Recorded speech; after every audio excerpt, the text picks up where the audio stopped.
Hi friends, today we are going to see the past year NEET questions for the chapter Environmental Issues, and today in this video we will cover part 2.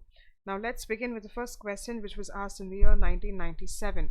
The carbon dioxide content in the atmospheric air is about dash. So here it is not about carbon, it is about carbon dioxide, because to talk in general, the amount of carbon that is in the pure form we are talking about will generally be very little amount, but always carbon is presence or the presence of carbon is found in combined form, and predominantly it is carbon dioxide. So the content of the carbon dioxide in atmospheric air is about 0.034%. okay, see, carbon dioxide itself is 0.034%, and take about carbon, it is even more lesser than that. Okay, the main contribution of the air is nitrogen and oxygen. Therefore, the right answer to this question is option A. Next question here. The Taj Mahal is threatened due to the effect of dash. Very easy question. Of course, Taj Mahal will not be affected by chlorine, oxygen or hydrogen. It is sulfur dioxide, because we all know when there is acid rain, we'll have nitrogen dioxide and sulfur dioxide playing a very important role. So what happens when there is an acid rain? The Taj Mahal is affected due to that sulfur dioxide and nitrogen dioxide. The Taj Mahal is threatened by the environmental pollutions, and even pollution plays a major role with a lot of emissions of these gases. They seem to affect the Taj Mahal at higher rate. Okay, and most predominantly it is because of acid rain, as I mentioned. Therefore, the right answer to this question is option B. Okay, next question here.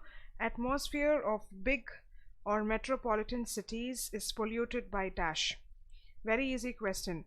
When it comes to a city or a metropolitan place, what is that you find predominantly? It is the automobiles.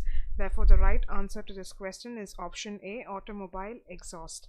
Automobile exhaust is the main cause of air pollution in metro cities. Okay, fine. Next question here. Fine, look at this question here. Sound becomes hazardous noise pollution at a level of dash. We all know what the answer is. See, if it goes above 80 decibels, then it is called as noise. It cannot be considered as music or whatever you call it as. It's above 80 decibels, you call that, it becomes hazardous. Therefore, the right answer to this question is option B. Next question here. Most hazardous metal pollutant of the automobile exhaust is dash. Okay, the clue is it's a metal. Okay, so we have mercury, lead, cadmium and copper here. So what do you think will be the answer here? Hazardous means it's dangerous, right? So the most hazardous metal pollutant of the automobile exhaust is a lead, which is abbreviated as PB, right? It is the most hazardous pollutant present in the automobile exhaust. Other than that, if I have to explain about this metal lead, okay, lead is actually abbreviated as PB and all that, and lead is a chemical element with a symbol of Pb, and the atomic number of this is 82. It is actually a heavy metal, okay, and it is denser and most common materials. Lead is soft and malleable and also has relatively low melting point. When freshly cut, lead is silvery with hint of blue. It tarnishes to dull gray color when it is exposed to air.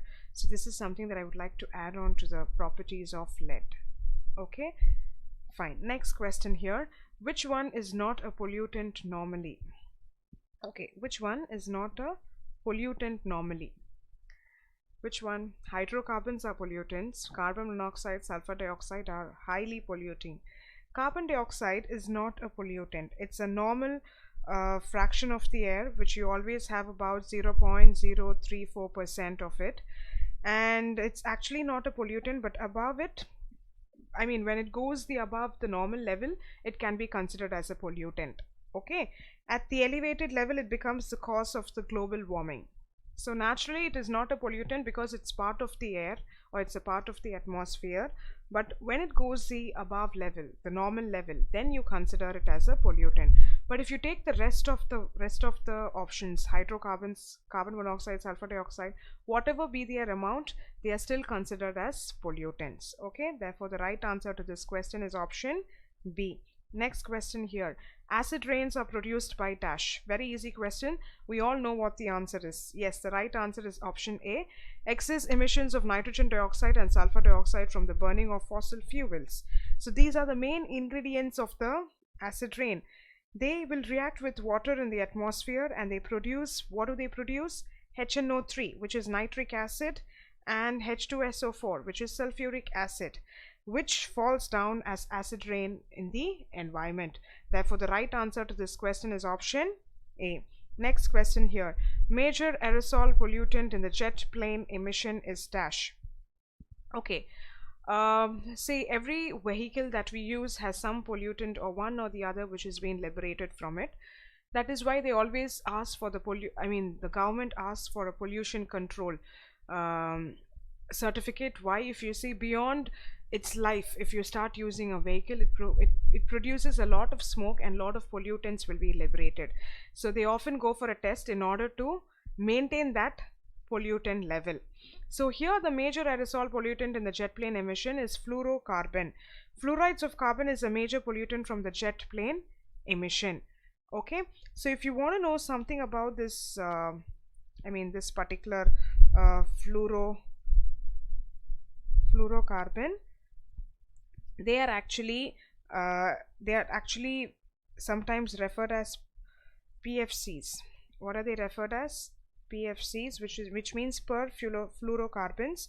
They are strictly speaking the organofluorine compounds with the formula CXFY. That is, they contain only carbon and fluorine, though their terminology is not followed here. So what are fluorocarbons used for? They are similar to hydrocarbons in molecular structure, and they are used in the manufacture of some aerosol propellants, coolants, refrigerants, oils and greases, and sometimes even in synthetic polymers. So this is an extra information that I thought could be added here. So the right answer to this question, the major pollutant of the jet plane emission, is from fluorocarbon, option D. Next question here. A river with an inflow of domestic sewage rich in organic waste may result in dash. Okay, so you're talking about a river with an inflow of domestic sewage, right? So what it will happen? What will it result in? What will the river have? First of all, it will have fishes. Drying of river very soon, wrong. Increased population. How will the population increase when there is no access to oxygen? And increased production of fish, wrong. Death of fish due to the lack of oxygen. See, when there is too many organic waste dumped into the river, there is no access of oxygen from the atmosphere to the fishes that survive in the water, because they start to accumulate on the water surface and there will not be entry of oxygen or light or anything. They will not at all have any access. So what happens? It will lead to the death of the fish due to the lack of oxygen. Therefore, the right answer to this question is option D. Okay? Okay, now let's move to the next question here. High value of BOD, which means biochemical oxygen demand, indicates that dash. Okay, so when the level of the oxygen is low, or when there is a demand, what does that mean? Water is polluted. Okay, because any aquatic organisms that is underwater, their access to the environment, the atmosphere, especially when it comes to the respiration process where they intake in oxygen, they are also like the rest of the living organisms. They too require oxygen to survive. So their oxygen will be in the form of dissolved oxygen, which will be present in the water surface, where they can use it up for their survival. Now imagine this system is breaking because of the waste that is dumped into the rivers and seas and so far. Especially the main pollutant is oil, where you will not have access to the atmosphere at all. It forms a clear surface on the water, and thereby the animals or the aquatic organisms that are underwater will have no access at all. How will they get the oxygen now? So this high value of BOD, which means biochemical oxygen demand, will indicate that water is highly polluted. There's a demand. right? Only when the water is polluted, you have no access to the oxygen. There's no dissolved oxygen in the water. Therefore, the right answer to this question is option A. Next question here. Eutrophication of water bodies leading to killing of fishes is mainly due to the non-availability of dash. Again, so here if you see, you're given 4 options. The main requirement for any living organism under water is oxygen. Due to eutrophication, water bodies lack oxygen, causing death of aquatic life. Apart from that, if you want to know what is eutrophication, maybe I can add some points here. See, eutrophication can be, or what is the meaning if you ask me? It is the excess richness of the nutrients in the lake or other water of the body, frequently due to runoff from the land, which causes a dense growth of plant life. So you find a dense growth of plant life. Okay. And eutrophication is when the environment becomes enriched with too many nutrients, and it gives way for the other plants to survive in the water. So what happens is this can cause a problem along the food chain and affect the any animal that feeds on them. See, one thing, as the plants grow on them, the oxygen that is there in the dissolved form, the plants will start using it, and the animals which are beneath them will not have any. Sometimes there are chances for the organisms underneath the water where they don't have oxygen, there are chances for them to die. So eutrophication of water bodies leading to the killing of fishes is mainly due to the non-availability of oxygen. Okay, next question here. In an area where DDT, what do you call it as? Difluoro. Yes. What is the right answer? Is it dichloro? See, when I talk about DDT, remember one thing here. Okay, is it an insecticide or is it a pesticide? What is DDT first of all? See, DDT full form is diphenyl trichloroethane, and it is a tasteless, colorless, crystalline and almost odorless organochloride substance which is famous for the insecticidal purpose. Okay, so in an area where DDT has been used extensively, the population of birds significantly, they declined. Why? Is there any clue of why? See, high concentration of DDT disturbs the calcium metabolism in birds, which cause the thinning of the egg ball and their premature breaking.